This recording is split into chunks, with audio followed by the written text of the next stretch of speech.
নীলফামারী ৪ আসনের জাতীয় পার্টি মনোনীত সংসদ সদস্য প্রার্থী আলহাজ সিদ্দিকুল আলমের নির্মাণাধীন বহুতল ভবন থেকে কাঠ পড়ে ভ্যান যাত্রী এক শিশুর মাথা ফেটে গেছে। একই সাথে আরো শিশুটির মা ও ফুফু আঘাত পেয়েছে। সৈয়দপুর শহরের রংপুর রোড চেলুকা পেট্রোল পাম্পের সামনে এই ঘটনা ঘটেছে। গুরুতর আহত শিশুটির নাম সুহাগী। সে নীলফামারী সদরের সোনারা ইউনিয়নের জাকিরগঞ্জ ডাঙ্গাপাড়ার মোহাম্মদ শহীদের মেয়ে। আহতদের পর্যাপ্ত চিকিৎসা না দিয়ে হাসপাতাল থেকে এক প্রকার জোর করে ফিল্ম স্টাইলে বাড়ি পাঠিয়ে দেওয়া হয়েছে।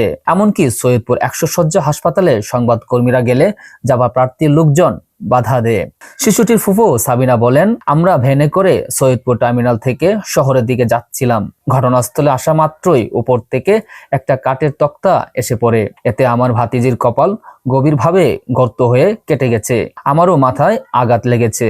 কিন্তু এই বিল্ডিং এর মালিকের লোকজন হাসপাতালে নিয়ে এসে কোনো রকমে মেয়েটার কাটা স্থানে সেলাই করে দিয়েছে। কাটা স্থানে চামড়ায় 2 স্তরে মোট 15টি সেলাই ও ওষুধ দিয়ে ছেড়ে দেওয়া হয়েছে। হাসপাতালের আবাসিক medical officer doctor Mohammad Nazmul Huda বলেন, সম্ভবত যারা শিশুটিকে নিয়ে এসেছিল তারা এখানে রাখতে চায়নি, তাই ভর্তি করা হয়নি। তবে শিশুটিকে আমি দেখিনি। ডিউটি অফিসার জানিয়েছেন, পরিবারের সম্মতিতেই তাদের যেতে দেওয়া হয়েছে। পথচারী যিনি কিনা রাস্তা থেকে আসছিলেন, সেই পথচারী তার কথা মতে যে কোনো একটা জায়গা থেকে তার মাথায় একটা কাঠের টুকরা পড়ে তার মাথাটা ফেটে যায়। আমরা এসে এই ব্যাপারটা দেখেছি। আমরা দেখলাম যে হ্যাঁ, ঠিকই কাঠের একটা ডিপ ইনজুরি আছে মাথায়, তবে সেটা আশঙ্কাজনক নয়।